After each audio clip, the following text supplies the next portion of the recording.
Sejak dari awal niat kita ini bekerja, berusaha, niatnya mencari ridha Allah. Assalamualaikum warahmatullahi wabarakatuh. Assalamualaikum warahmatullahi wabarakatuh. Alhamdulillahirrahmanirrahim. Wasyukurillah. Bersua kembali kita dalam Danau Inspirasi Channel, sebuah channel yang fokus pada isu-isu pemberdayaan, khususnya pemberdayaan petani dan masyarakat secara umum. Sobat-sobat pemberdayaan, kali ini kita juga kembali akan berdiskusi dengan Ustadz Mulyadi Muslim LCMA, seorang pendakwah di Sumatera Barat dan juga dosen di Arisalah. Stay Arisalah. Dan adapun tema yang kita ambil diskusi kita kali ini adalah tentang komitmen beragama kita, keseharian secara sehari-hari yang itu menjadi hal-hal yang penting harus dilakukan untuk menunjukkan bahwa kita sebagai orang yang beragama. Selamat siang Pak Ustadz. Siang, Pak Dato'. Sebagaimana kita sampaikan tadi, kita ingin melihat keseharian masyarakat lah dalam beragama, Pak petani atau siapa saja, dan ini hal-hal kecil-kecil lah yang harus kita lakukan, yang kadang-kadang ini mungkin terlupakan atau tidak terpikir. Nah, ini seperti apa nih Ustadz melihat fenomena ini? Ya, makasih Pak Dato', pemirsa Danau Inspirasi dimanapun berada. Memang kesannya remeh-temeh atau ringan ya, tapi itu sebenarnya sangat krusial dalam konsep pemahaman keberagamaan kita ini.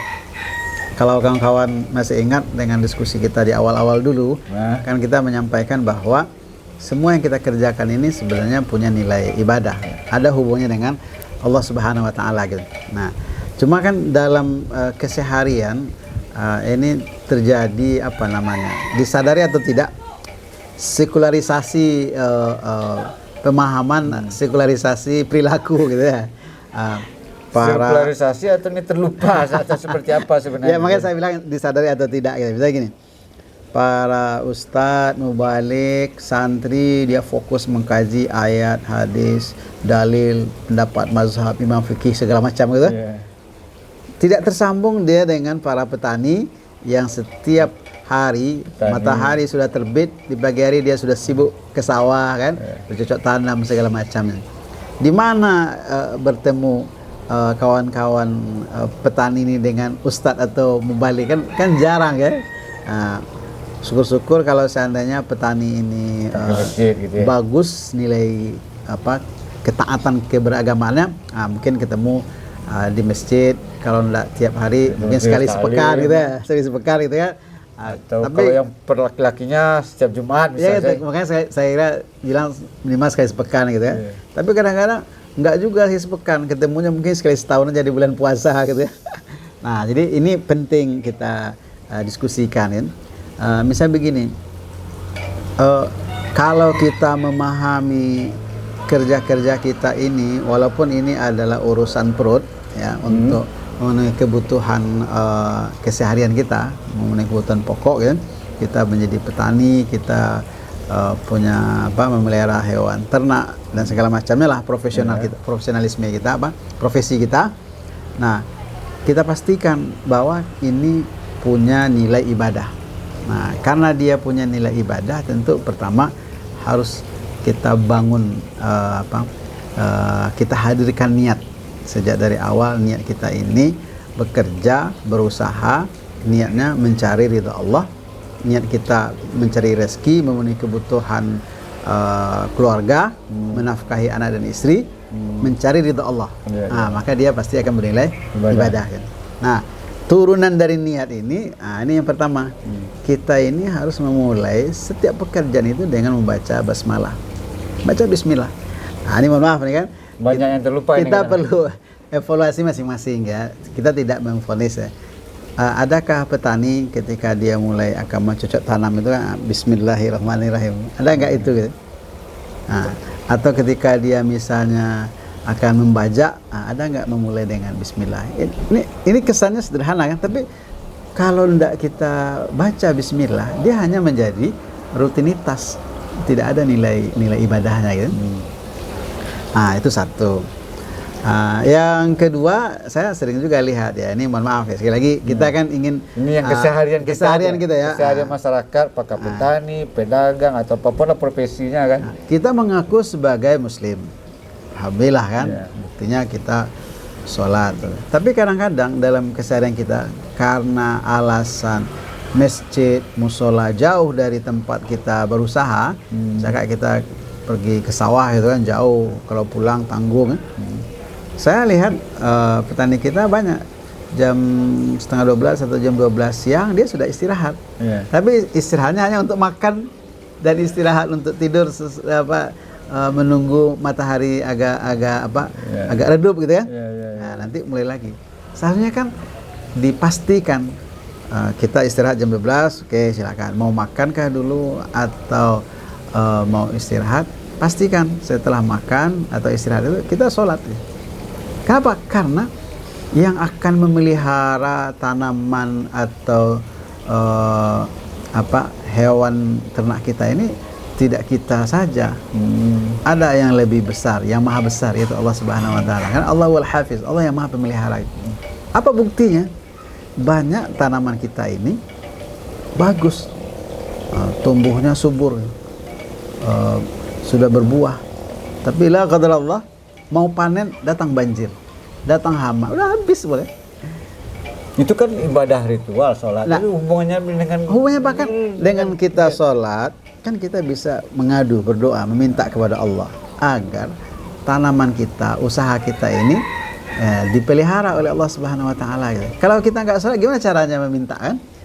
Padahal ibadah yang utama itu tempatnya di sholat itu gitu. Nah, dalam surah Kahfi itu dijelaskan ada kisah dua orang punya kebun subur gitu. Nah, ditanya, ini hasil usaha siapa nih? Nah, kata orang ini hasil dia, usaha dia segala macam. Oh, besoknya datang banjir, datang hama, sudah tidak bisa ngapa-ngapain lagi. Nah, jadi kalau petani mengakui Allah zat maha pemelihara, buktikan kita mendekat kepada zat yang maha pemelihara itu adalah ya salatlah di waktunya gitu. Oh, ada alasan masjid musola jauh. Nah, dalam agama kita diajarkan, kata Nabi, innama ju'ila masjidan. Bumi ini semuanya masjid. Jadi di mana saja di mana saja, di pematang sawah kita sholat nggak ada masalah kan. Yang penting ada apanya. Ada semangat taat beragama. Taat beragama itu bukan kaplingnya ustadz mau balik saja, enggak. Kapling semua kita yang mengaku sebagai muslim. Apalagi kita petani kan. Nah, cuaca bisa berubah, hama datang kapan saja gitu. Tidak bisa kita dengan kekuatan kita, dengan kehebatan kita bisa memelihara, mengendalikan semenda. Harus kita gantungkan kepada Allah ya. Nah, jadi ini perlu kita kita robah perilaku ya. Jangan jam 12 siang itu hanya sekedar untuk makan, minum, ngopi ya, tapi juga sholat. Gitu juga karena cuaca bagus, kita sudah masuk sawah jam 3, setengah 4 azan berkumandang, lalu dalam hati kita tanggung, lanjut aja lah dulu agak 1,5 jam, ujung-ujungnya jam 5 atau setengah 6 baru selesai kerja di sawah, kerja di ladang. Nah, akhirnya sholat asar terlewat ya. Nah, kelalaian-kelalaian seperti ini tentu seharusnya kita perbaiki ya. Nah, kalau kita punya semangat keberagamaan yang bagus, dan salah satu prasyarat juga untuk kegiatan supaya Allah ridho, sehingga Allah berikan keberkahan dari usaha yang kita lakukan ini. Kalau rezeki yang Allah berikan itu berkah, nah berkah itu bahasa kitanya apa? Sadonya menjadi kita. Nah, hasilnya bagus ya. Dan itu bisa kita buktikan. Ada orang nikmat lah rasanya dari karunia Tuhan ini.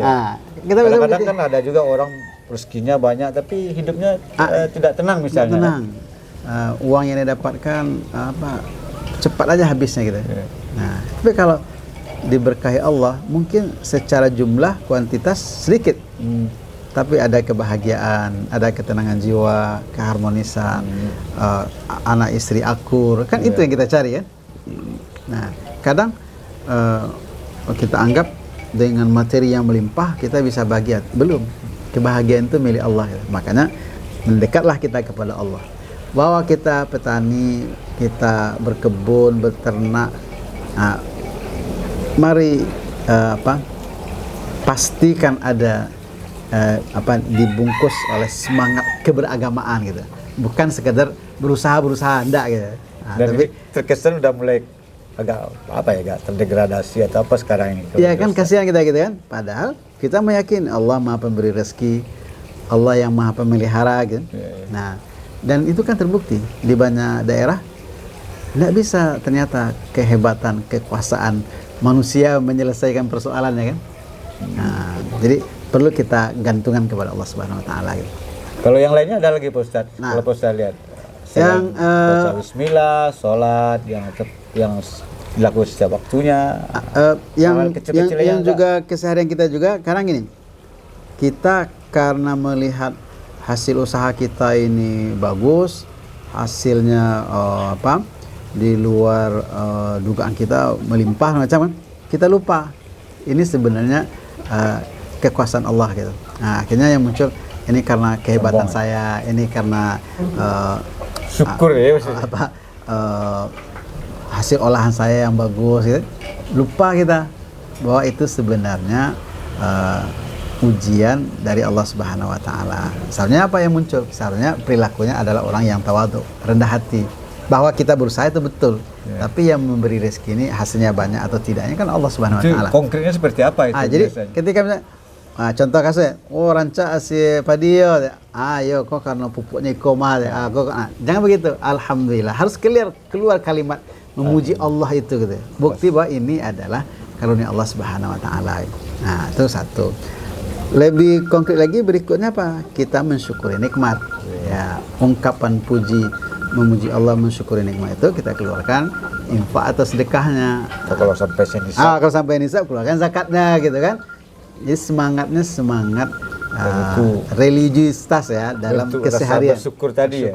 Dan memang kita melihat bahwa ada yang lain yang lebih berkuasa dari kita. Ya, jangan kita anggap ini karena kehebatan kita saja. Karena sudah banyak fenomena alam membuktikan ada kekuasaan di luar kekuasaan manusia, itu kekuasaan Tuhan kan. Nah, jadi ini perlu kita hadirkan dalam keseharian kita sebagai petani, harus kita hidupkan lagi ya. Nah, begitu juga misalnya begini, kalau ada misalnya makanan kita tanaman kita diambil oleh binatang yang lain kan, misalnya padi diambil oleh burung misalnya macam. Jangan kita stres, jangan kita berputus asa. Terserang hama misalnya. Terserang hama kan, jangan patah hati kan, jangan menyerah. Wala tayasu min rahillah, jangan berputus asa. Kenapa? Karena kalau itu kita niatkan yang diambil oleh burung segala macamnya, kita niatkan sedekah, dia bernilai pahala. Kalau seandainya kita pahami itu adalah skenario Allah Subhanahu wa taala, maka ketika kita bersabar, maka juga memberikan ini cerita jangan dikesankan ini cerita pahala. Nah, agama mengajarkan itu kan. Agama mengajarkan kemanfaatan, keberkahan dunia dan juga untuk akhirat. Jadi kalau kita bersabar dengan ujian-ujian itu, ada hama, ada yang merusak tanaman segala macam bentuknya, atau gagal panen, kita bersabar, itu juga berujung dengan pahala gitu. Intinya apa? Kita sebagai petani atau yang punya hewan ternak, jangan sampai stres, jangan sampai berputus asa, jangan sampai patah hati. Bukti bahwa kita ini adalah makhluk Allah, ada yang maha mengendalikan, yaitu Allah Subhanahu wa taala gitu. Kalau berhasil, berkah insyaallah, syukuri, keluarkan zakatnya, mendatangkan pahala.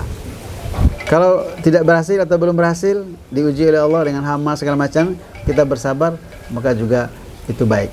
Nah, kata Rasul, ajabalil mu'min iza unim syakara wa iza usiba sabara. Orang beriman itu menakjubkan, luar biasa. Kenapa? Ketika dia berhasil, dia syukur, dia bersyukur, bertambah nikmat, bertambah karunia. Atau ketika dia dapat ujian, musibah, dia bersabar. Kedua-duanya baik. Begitulah agama mengajarkan konsep memahami fenomena realitas kehidupan kita sehari-hari. Oke, Ustaz. Terima kasih. Sama-sama. Menarik, diskusi kita atau tausiah lah. Tausiah dari Pak Ustaz. Bukan apa. Bagaimana Ini kita refleksi keseharian kita refleksi ya. keseharian masyarakat dan bagaimana kita memaknai hidup sebagai makhluk yang bertuhan dan beragama. Demikian sobat-sobat pemberdayaan, semoga ini bermanfaat. Terima kasih. Assalamualaikum warahmatullahi wabarakatuh. Assalamualaikum warahmatullahi wabarakatuh. Video kami kali ini, terima kasih sudah menonton. Jangan lupa untuk like, komen, dan subscribe untuk mengikuti perkembangan terbaru dari channel ini. Sampai jumpa di video selanjutnya.